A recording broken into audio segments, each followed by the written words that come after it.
Álvaro, você quis me dizer, ou você está sempre nos incentivando a entender de que a, a genética também acaba influenciando os tipos de pessoa que eu gosto de seguir nas redes sociais, o tipo de música que eu gosto de ouvir, o tipo de ídolo ou de referência que eu tenho. Tá, me explica melhor sobre isso. Fantástico. Sim, partindo do alicerce que já conversamos diversas vezes, de que um organismo vivo precisa de três bases imprescindíveis para seu sucesso, sua continuidade na condição de vivo e de bem-sucedido, né? Então, sua estrutura física, obviamente, é imprescindível. Toda a sua estrutura fisiológica, sobre como todo o seu organismo funciona fisicamente e como que ele vai se comportar. Uhum. Então, como tenho visto N dissertações magníficas, científicas, sobre o cérebro, sempre me deu aquilo de que o cérebro é construído a partir de regras biológicas iniciais, que são as que vão determinar qual vai ser o manual de comportamento daquele indivíduo. Sempre partimos do mesmo princípio. Uhum. E aí se abre um comportamento enorme, porque uma vez que o reino animal surgiu, e uma vez que esse reino animal foi evoluindo, foi necessário se me permite, entre aspas, um software chamado conjunto genético ou genoma, para construir um hardware que se chama cérebro, que vai ser o que vai me conduzir para todas as tomadas de decisões dentro da minha vida. Sim. É de uma complexidade infinita, né? Uhum. Tanto que do cérebro pouco ainda se conhece muito e ainda falta muito para se conhecer, né? Mas então, como funciona tudo isso aí? E a base, novamente, é o seguinte: se a vida é todo um esquema evolutivo, dentro dessa evolução haverá normas para que essa evolução aconteça, né? Dentro das espécies, dentro dos grupos, e nós não creio que seja a melhor forma de fechar os olhos para essa realidade chamada seleção genética. Então, o que significa dentro da estrutura biológica? É que os seres mais bem adaptados ao meio, em todo esse conjunto, não é somente fisicamente o mais forte, mas sim aquele que se comporta de forma mais apropriada para o meio e para a espécie, é aquele que vai ser selecionado para passar seus genes para novas gerações e assim sucessivamente através de bilhões de anos, né? Uhum. E aquilo funciona dentro de nós? Funciona. Porque, de certa forma, temos intrínseco dentro de nós a admiração por aqueles seres diferenciados em termos de virtudes, seja lá em que campo a gente pense, né? A gente já tem dentro de nós a admiração por aqueles seres que têm um desempenho muito acima da média do que a gente vê na humanidade e muito acima também do que eu sou capaz de fazer. Por isso eu admiro algum indivíduo, seja ele em qual ramo seja, né? Pode ser intelectual, pode ser desportivo, pode ser cultural, pode ser Sim, existem de vários hoje, qualquer... né? Existem várias, né? Então, aquilo está intrínseco e arraigado dentro da nossa concepção e nós nos comportamos naturalmente perante isso, sem muitas vezes saber por que a gente A gente acaba tendo reage como, dessa como maneira. uma referência. Olha para uma pessoa que tem uma determinada postura, seja na internet, seja através de alguma mídia, e aí eu falo assim, nossa, eu gostaria de ser como fulano, né? Eu Exatamente. gostaria de ter o sucesso ou o comportamento, ou a Exatamente. família, ou sei lá, enfim. E a gente não acaba querendo um monte de parâmetros do tipo, eu gostaria de ter, ou eu gostaria de ser, eu gostaria de ter ou ser igual àquela pessoa. Exatamente. Isso pode funcionar para o bem ou para o mal. Às vezes eu me sinto inferior e aí essa sensação de inferioridade a alguém que é muito superior não me Sim. atrapalha? Ou como é que eu vou lidar com isso? Sim, sim, sim. Atrapalha porque, em definitiva, todos os podcasts que nós vamos fazer, com o tempo vamos perceber que muitos se interligam, né? Tudo que a gente trata, embora sejam temas Isolados. específicos ou isolados, mas também se entrelaçam com temas que já tratamos ou que trataremos no futuro, né? Porque nós já tratamos, por exemplo, sobre as dependências, sobre as dopaminas, né? Então, claro, quando eu me sinto que eu estou acima da média, é uma dopamina natural. Eu estou dentro da seleção natural positiva. Se eu não consigo, ou se eu admiro, mas não consigo alcançar, pode vir a me criar algum tipo de situação, como você escreveu, de frustração ou de desejo de que eu poderia ser assim e por alguma razão de limitante não acontece. Mas o fato é que estão aí em todos os campos os chamados ídolos ou predestinados ou referentes em que a sociedade, como sermos biológicos e por estarmos inseridos nessa lógica, admira, aplaude e paga caro para poder desfrutar deles, seja qual for, né? Então,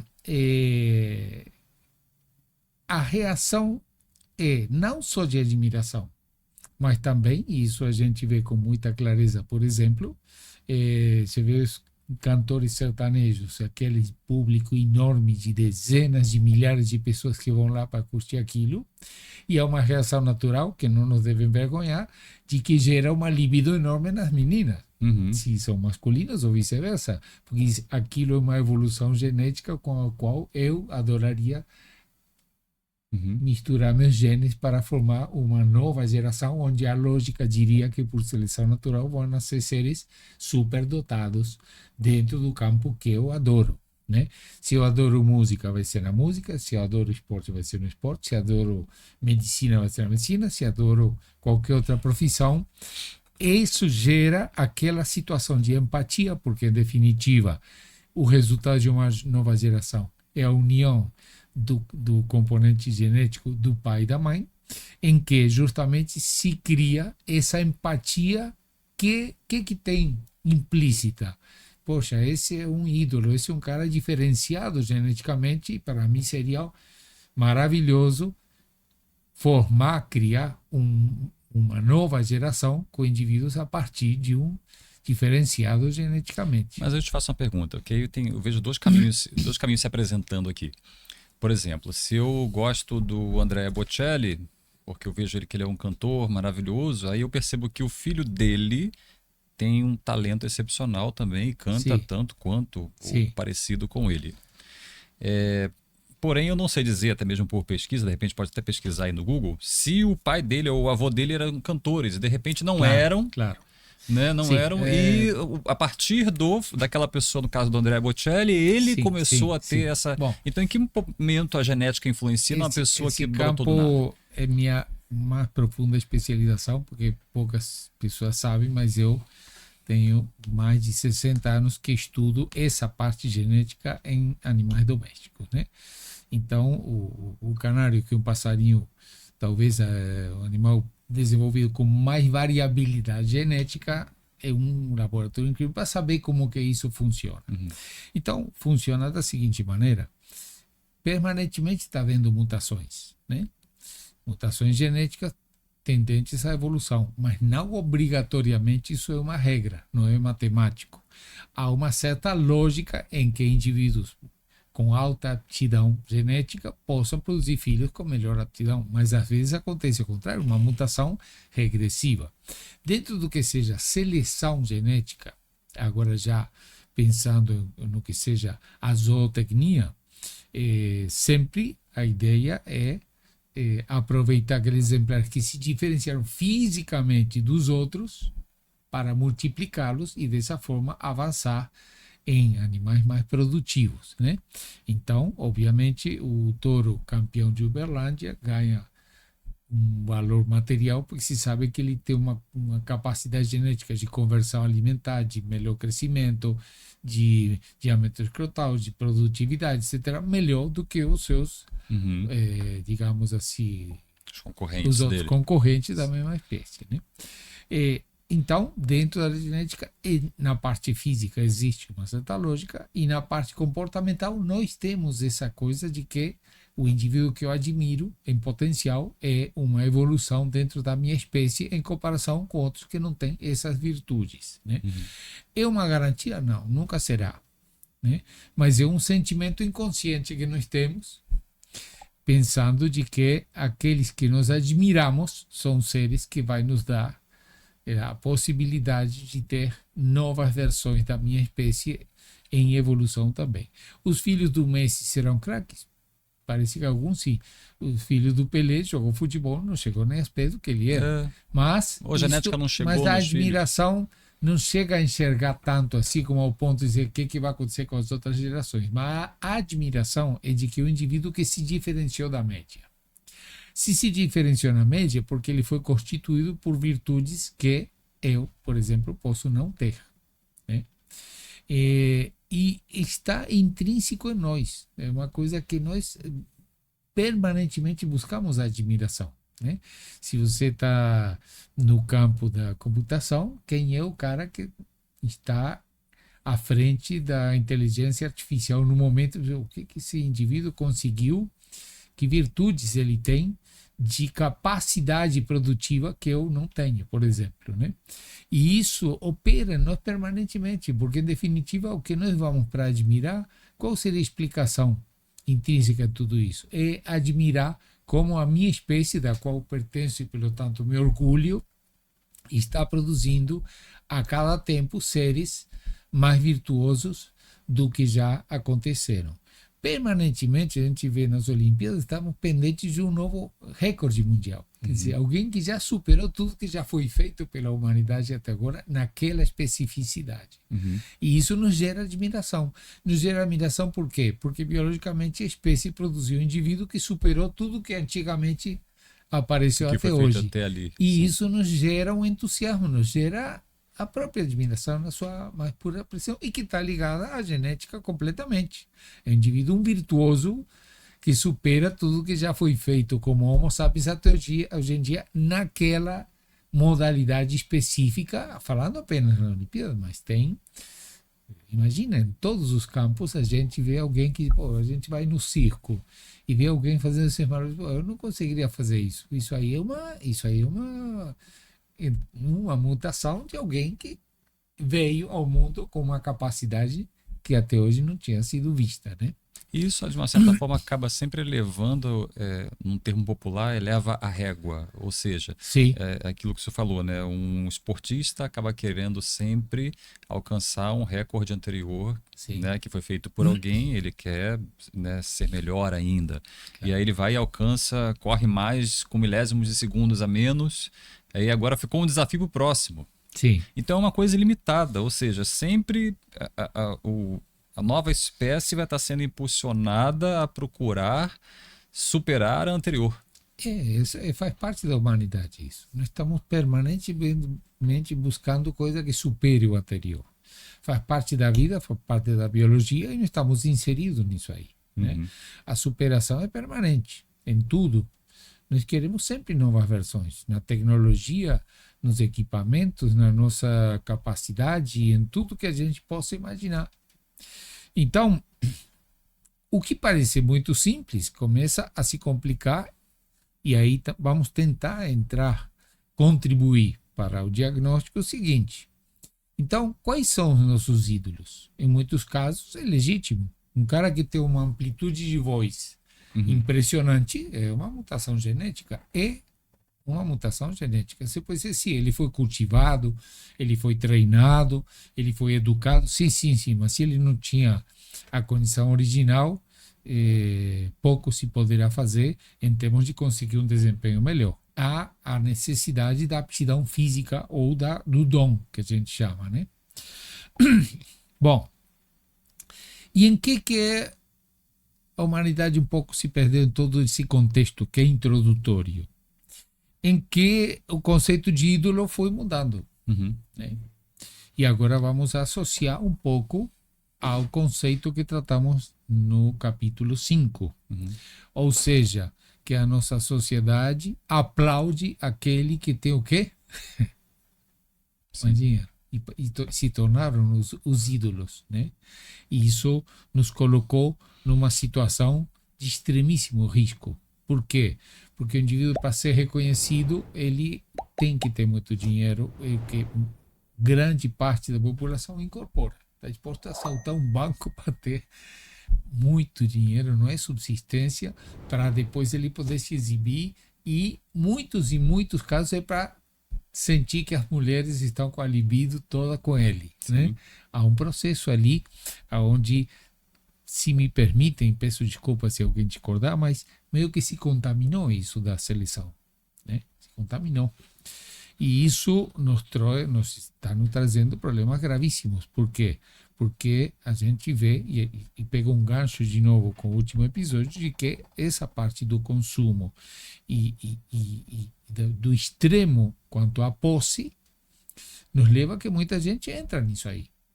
E a qualquer custo está disposto a ter isso aí, porque sente aquela necessidade de se sentir alfa, de se sentir o diferenciado. Por meios, digamos assim, talvez artificiais, não é uma aptidão, mas sim uma capacidade que ele conseguiu de ter 50 vezes mais do que nós dois podemos ter junto, por exemplo. Ou mas aí não entra nessa questão do ídolo, por exemplo. Sim, eu vejo sim. aquele cara e falo assim, nossa, que sensacional, ele alcançou o patamar Exatamente. que todo mundo quer alcançar. Sim. Então acaba sendo uma referência para mim. Sim. Sim, ele se tornou, mas talvez de uma forma que seja perigoso para a humanidade isso, porque em vez de ser o cara mais bondoso, se transformou o cara com mais posse, por exemplo.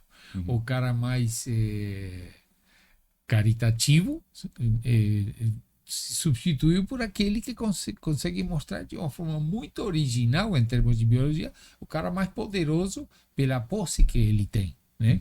E isso, na nossa sociedade, é uma coisa constante. O ídolo passou a ser aquele que está muito bem de vida. Mas o fato dele ter um acúmulo de dinheiro não seria uma expressão da capacidade que ele tem de agregar coisas à humanidade? Sim. Pego, por exemplo, o Elon Musk, que está lá. Está lá construindo um monte de foguete, está construindo carro elétrico, está fazendo algumas coisas que são entendidas como uma evolução das coisas. Sim.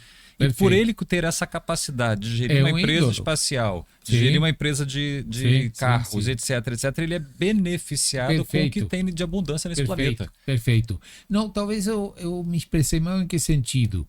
De que aquele que consegue de forma absolutamente legítima é um ídolo. Sim. Muita gente está disposta a buscar caminhos ilícitos ou ilegais para tentar chegar a um ponto onde ele não conseguiu pela via da aptidão ou do dom que ele possa ter tido desde a origem, né? Mas tem um ponto que está me deixando desanimado. Sim. Que é o seguinte, meu pai e minha mãe me criaram e fizeram tudo o melhor que eles podiam fazer.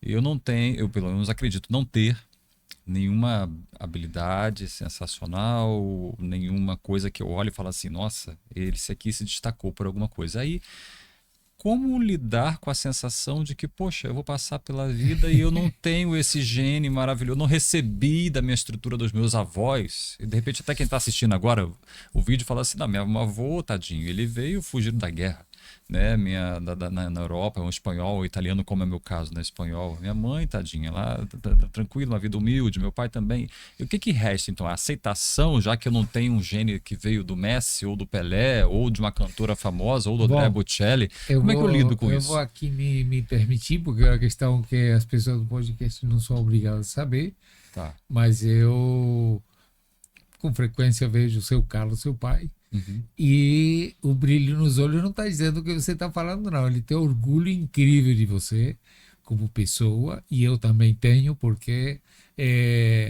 eu creio que justamente o caminho da proposta é que a gente sinta orgulho dos princípios que a gente segue. Já é um sucesso. Talvez a base do que a gente quer transmitir, a essência do que a gente quer transmitir nesses podcasts, de que não é essa magnificência que nos vai mostrar que somos melhores. A ideia, creio, a proposta para a humanidade é que a gente passe a ter como ídolos aqueles seres que têm princípios. Esse seria o sonho. E sabemos que é assim. Eu acho que de cada 100 pessoas que a gente fala, 110 sabem que o caminho da humanidade é mais pelos princípios do que pela opulência, do que por esses líderes, entre aspas, que mostram coisas que estão nos fazendo mal à humanidade. E o filosófico, o profundo, é entender de que muito longe de você, e digo com absoluta isenção, de você precisar ser comparado com o Elon Musk, você é mais ídolo do que ele no sentido dos seus princípios, de você ter seguido aquilo que é bom para a humanidade, não somente para você, né? Isso é muito bacana. Eu, uma vez, escrevi uma carta que nunca chegou para minha tia, que eu admiro, porque justamente muito jovem colocava isso aí. Você pode não ter ido para a guerra, você não pode não ser pela questão da vida, uma pessoa brilhante profissionalmente, mas o princípio que você mostrou a torna para mim a melhor das heroínas, e eu o escrevi com sinceridade. Quem sabe, ao longo de todo esse podcast, pode-se falar em ilusão, mas quem sabe a gente consiga transmitir para as pessoas de que essa noção de ídolo comece a fazer uma guinada difícil, mas que não pode ser ilusória, de que os ídolos passem a ser os William da vida e não os Elon Musk, com todo o respeito, né? É querer fazer aquela magnificência com aquilo que falamos no podcast de economia, sem se preocupar no preço a pagar. Né?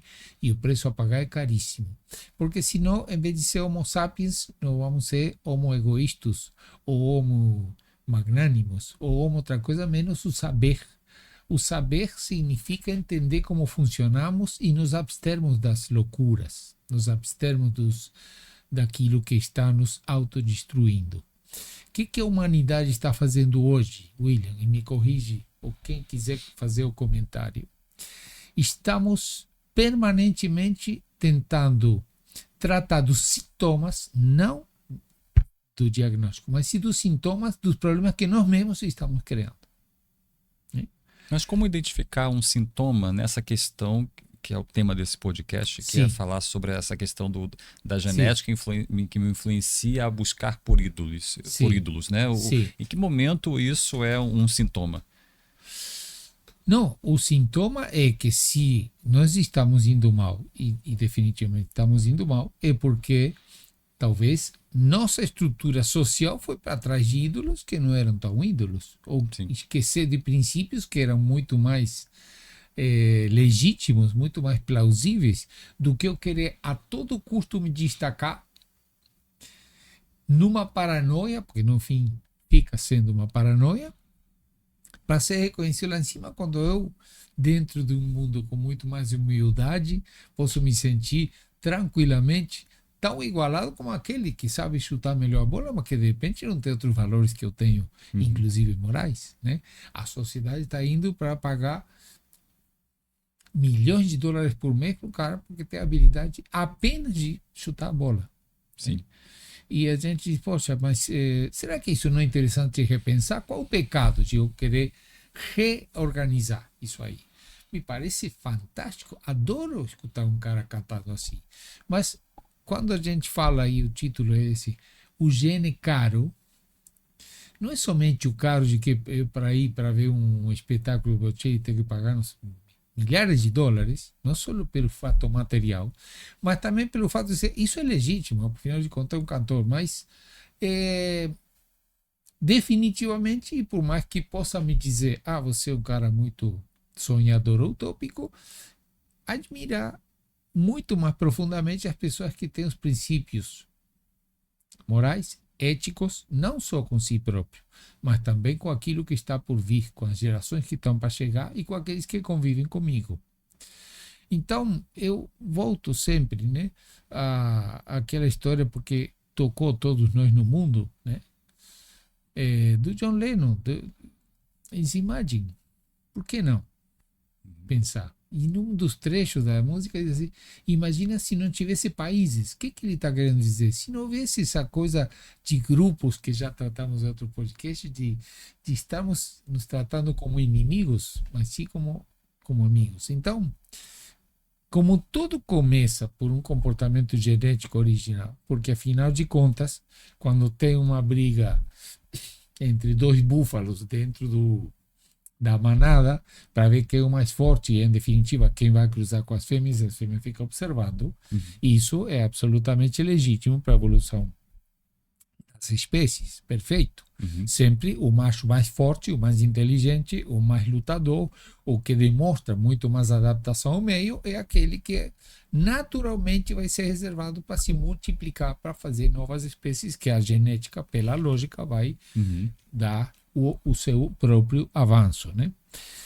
Com a complexidade do ser humano, aquilo, a noção de ídolo se tornou uma coisa em que não custa repensar. Porque, afinal de contas, estamos aqui para doar aquilo que está vindo pela nossa mente. Eu me nego a pensar que nós não temos livre-arbítrio. Nós estamos aqui porque optamos por uma coisa que simplesmente, estou com algumas ideias e quero compartilhar com você. E adoraria que você compartilhasse comigo, botando algum comentário e dizendo suas concordâncias ou discordâncias. Mas, então, é genético a noção de ídolo. Porque no inconsciente diz assim, esse cara é diferenciado geneticamente, foi construído com uma capacidade que a média não tem e que eu não tenho. Mas olhando para o reino animal, como você citou, dois búfalos estão ali, estão brigando e a fêmea está observando para ver qual búfalo vai ser o ganhador. Nessa história também tem um filhotinho de búfalo que está ali no cantinho, ali observando e meio que percebendo como que o mais forte luta. Sim. E até nesse exemplo, né, o búfalo filhotinho que está lá só observando, ele também, será que ele tem isso como referência? Ele olha para o mais forte, na cognição que ele tem, ele percebe que ele tem que agir daquela maneira para ser mais forte da manada? Claro, o tema é que o instinto nada mais é do que conduzir o indivíduo sem que ele imagine por que está recebendo os comandos para se comportar daquela forma. Quando ele é filhotinho, a estrutura hormonal dele e tudo ainda não é de reprodução. Então, quando já mostramos também outro podcast, quer dizer, filhotinho, já não vi os filhotinhos de cachorro com 1 mês e meio, 2 meses, entre eles brincando de luta. Né? É uma forma de se treinar para o futuro, tanto para se defender como espécie, como quem sabe também para aquela história que acabamos de mencionar. Desculpa, Fernando. Não precisa cortar não, continua, não tem problema não, só bota no modo avião aí. Desculpa, foi... Acontece. Deixa eu configurar aqui. Deixa no modo avião. Quem está assistindo agora, a gente está aqui fazendo esse bate-papo sobre a genética e o gene caro, ou seja, aquela pessoa, os ídolos que nós temos no dia a dia, nas redes sociais, na TV, em todas as mídias que nós acompanhamos, e o porquê que nós nos sentimos tão influenciados, né, por essas pessoas que têm um certo poder, né, um certo alcance. Por que nós temos essa necessidade, na verdade, não é isso, Álvaro? Sim. De observar essas pessoas? Exatamente. Temos a necessidade e sentimos admiração. Ninguém tem que ter vergonha por isso, né? O fato é que se nós consideramos seres racionais, por que não esmiuçar melhor? Por que não mastigar melhor todas essas ideias? Por que acontece comigo? Então, eu gostando muito de esporte, enfim, qualquer ídolo do tênis, por exemplo, o esporte que eu gosto muito, né? E eu dizia, nossa, mas que incrível, né? A capacidade. Eu, como joguei, dizia, pô, quando a gente vê a televisão é fácil, mas depois aqui na quadra é bem mais complicado. Para chegar a esse nível é uma coisa incrível e é uma admiração. E eu não consigo encontrar outra explicação científica simples. Não é preciso ser cientista para entender de que isso tem sim uma base genética comportamental dele. Aqueles que têm mais aptidão são aqueles admirados, e o que na minha lei da vida significa que eles serão os que vão liderar aquela coisa de fazer novas gerações, porque é um avanço da minha espécie, né? E por isso é que a gente está disposto a pagar caro, e eu me incluo, não quero me excluir disso, por essa situação. O que acontece? Como o cérebro cresceu, e nem tudo que cresce é só para coisas maravilhosas, nós levamos isso ao extremo que acabamos de comentar, de levar a obsessão, de levar a que o cara mais bem sucedido, o cara que tem 14 empresas, e ele vai se sentir o alfa, ele vai se sentir o diferencial. E de fato, muitas vezes porque se foi em boa lei, perfeito, ele é um bem-sucedido, né? Mas conscientizar, entender como funciona e pensar que talvez algumas das situações em que nós consideramos os ídolos talvez poderiam ser revistas é uma coisa que devemos nos permitir fazer, pensar, né? Essa é a ideia. Mas como, aí eu volto na mesma pergunta, só que de forma diferente. Como que alguém que está assistindo agora, por exemplo, que tem um ídolo e às vezes se sente inferior por não ter sido beneficiado geneticamente da Sim, mesma maneira ou em proporções iguais, ou é um esportista e olha e fala assim, nossa, eu gostaria de ter a habilidade que fulano tem, mas não fui geneticamente beneficiado com isso. Como lidar com isso que acaba sendo, qual o seu conselho? Porque acaba sendo também, acaba afetando o psicológico. sim. Né? Então, já que eu não estou tão geneticamente beneficiado, porque eu não vim de uma estrutura, né, que chegou para mim essa genética forte, que me tornou um habilidoso em alguma área, como lidar com isso psicologicamente? Sim, fácil não é, porque, como já tratamos também na situação das dependências, o indivíduo, quando vê que numa sociedade tão exigente, tão concorrida, tão competitiva e ao mesmo tempo tão fria em sua valorização de cima, claro que é um preço a pagar. Uhum. É um preço a pagar. Não podemos fugir dessa realidade, né?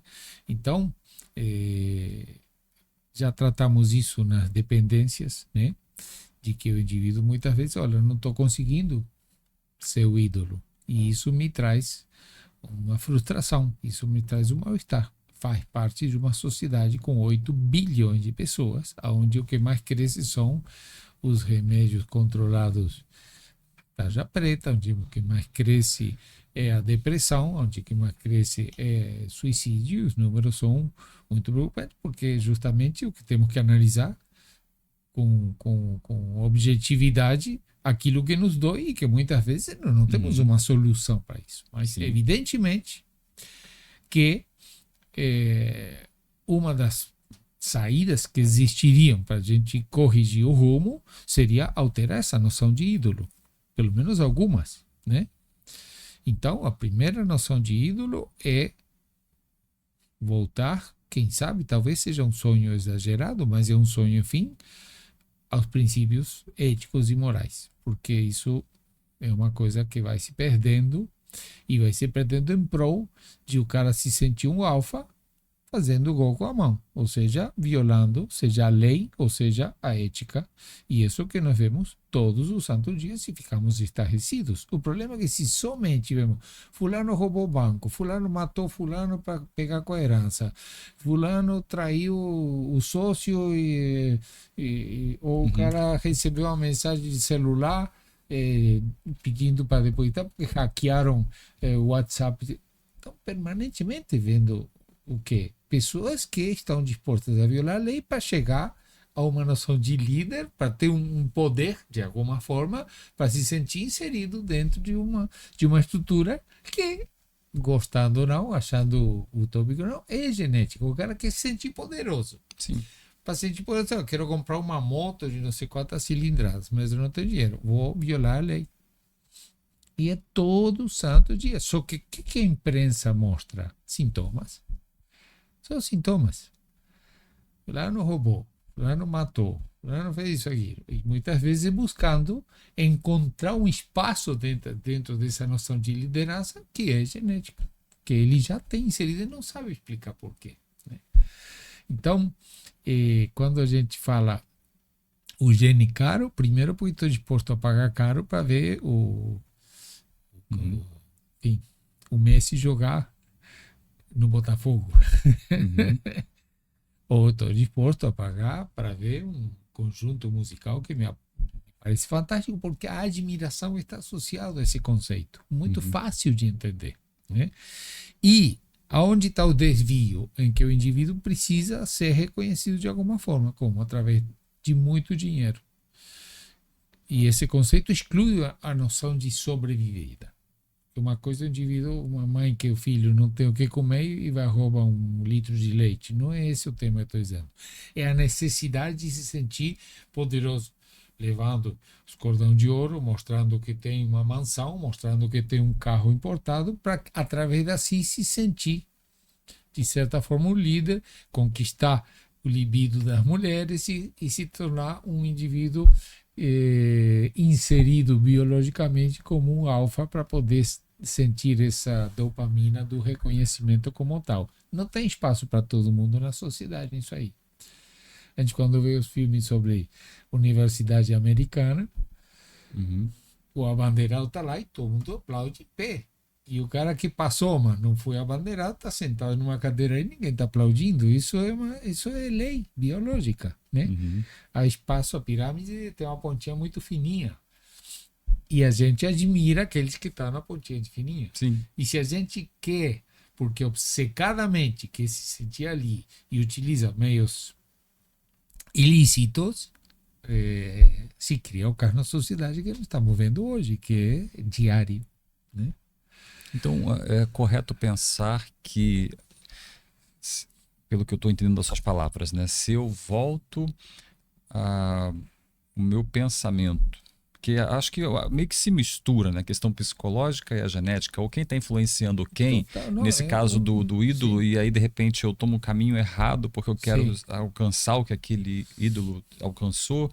Então, meio que se mistura, né, o psicológico, ou seja, eu ter as bases éticas e morais. Sim. É que o psicológico é absolutamente ligado às regras originais da formação do cérebro.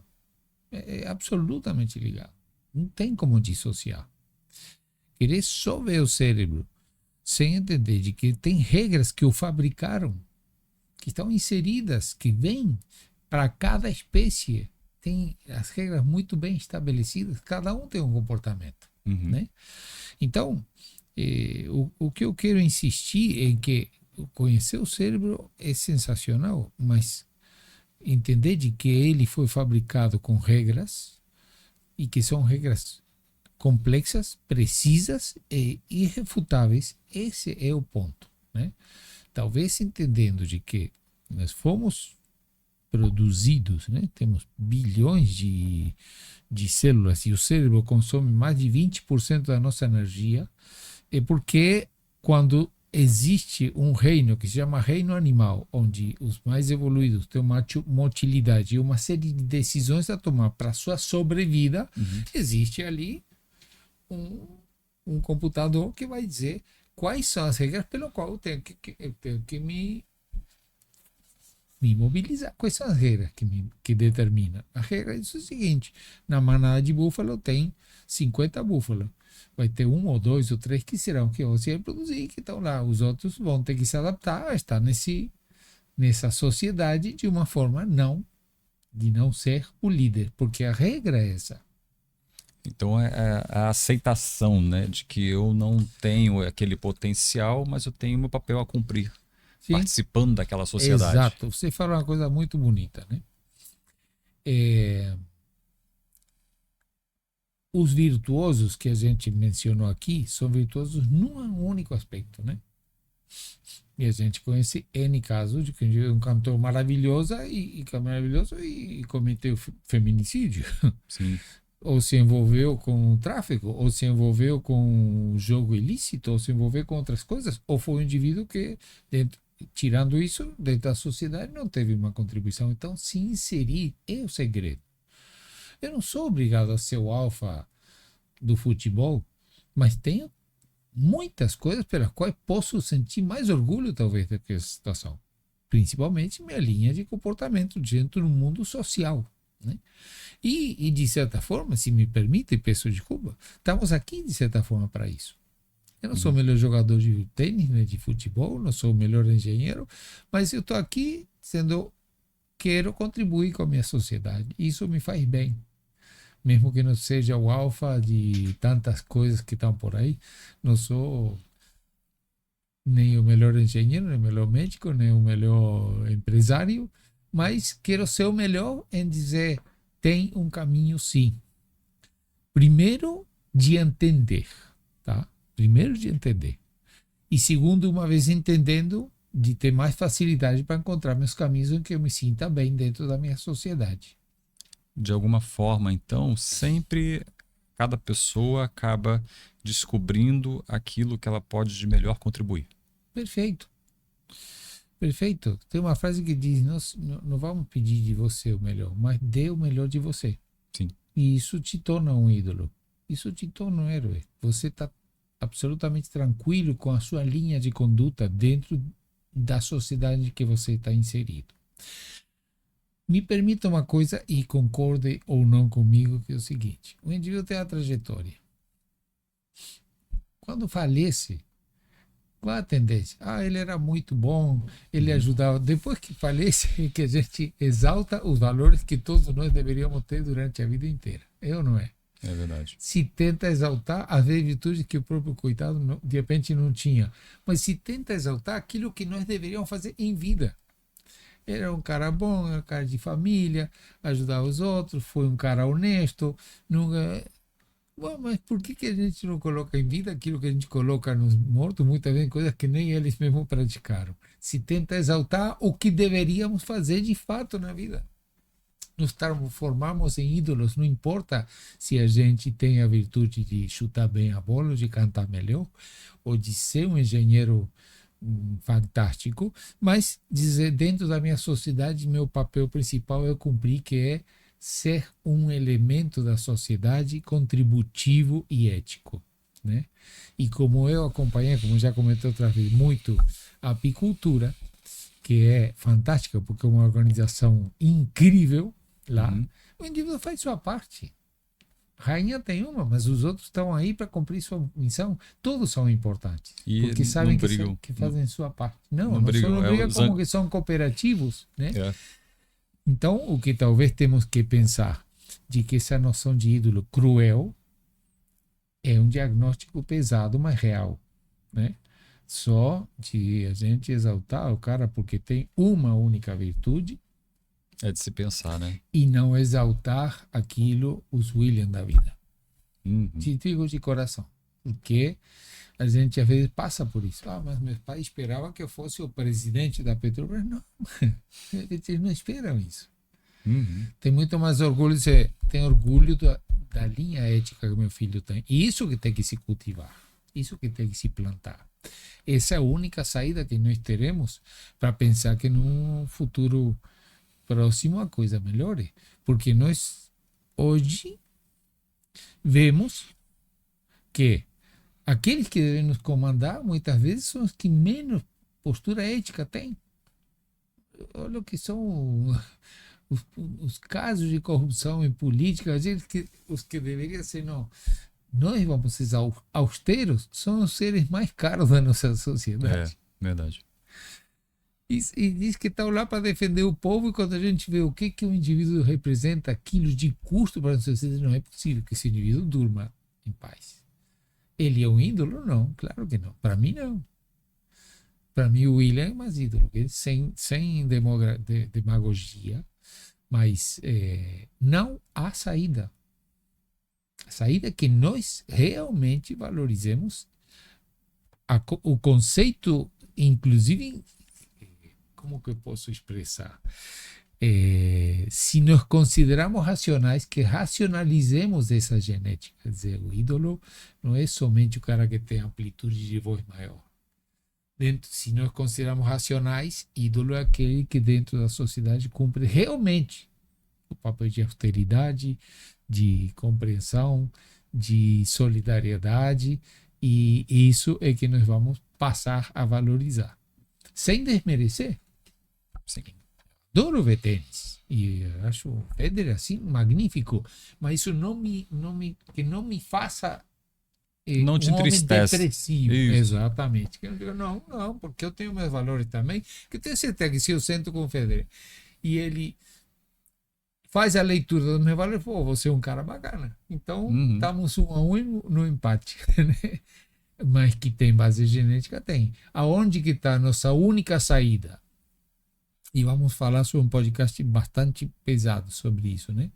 é que se nós hoje em dia somos um problema gravíssimo para a natureza, para a Terra, se infelizmente se o homem sobe da Terra, a natureza vai agradecer, por mais duro que pareça, mas nós temos uma coisa que temos que aprender ou sentir orgulho, que é a racionalidade, porque sabemos qual é o caminho. O problema é que não estamos praticando. Né? Verdade. Álvaro, que bate-papo gostoso, maravilhoso. Encontrei muitas respostas a dúvidas aqui que eu tinha na minha cabeça. Tenho só te agradecer. Eu tenho certeza que quem está assistindo também esse bate-papo pode mandar aí seu comentário e compartilhar o que você pensa a respeito, né? E deixe sua mensagem final para quem está assistindo agora. O momento é crítico, não há mais dúvida quanto a isso. Né?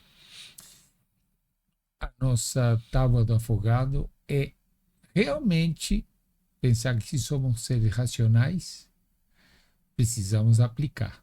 Né? Entre a palavra e os atos há uma distância hoje em dia muito grande. Infelizmente, se prega muita coisa e na prática não há uma comprovação. Acredite, porque é muito simples de entender. Se você é um ser com pós-doutorado ou se você tem instrução muito básica, não terá dúvida de entender de que nós viemos biologicamente de dois seres que se uniram, que nos deram um milagre da vida.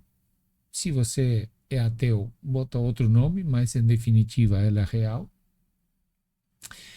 E que aí, nesse momento, se juntaram códigos que hoje não há mais como negar que assim funciona, que vai produzir um ser que fomos cada um de nós, e por termos que tomar trilhões de decisões, nos colocou um sistema chamado cérebro, mas que ele foi fabricado com regras. Vamos aprofundar nessas regras para, quem sabe, nos conhecermos melhor. Né? Então, estamos aqui de peito aberto. Nós nunca tivemos roteiro. Chegamos aqui para buscar um tema e a gente vê como vamos desenvolver e ele vai fluir naturalmente. Queremos deixar esse legado para todos aqueles que se interessem. Nos ajudem participando, chamando seus amigos se acham interessante, colocando seus questionamentos. Nos ajudem a tentar multiplicar uma forma de ver a vida que não se limita só ao cérebro, mas sim a quem fabricou o cérebro e por que e com que condições foi feito. Perfeito. É isso aí. Muito obrigado. Obrigado a todos. Obrigado a todos. O nosso bate-papo de hoje. Fiquem atentos aí ao nosso canal que virão outros episódios. Tá bom? Lá na câmera lá, só. Valeu, obrigado, hein? Valeu. Tudo de bom.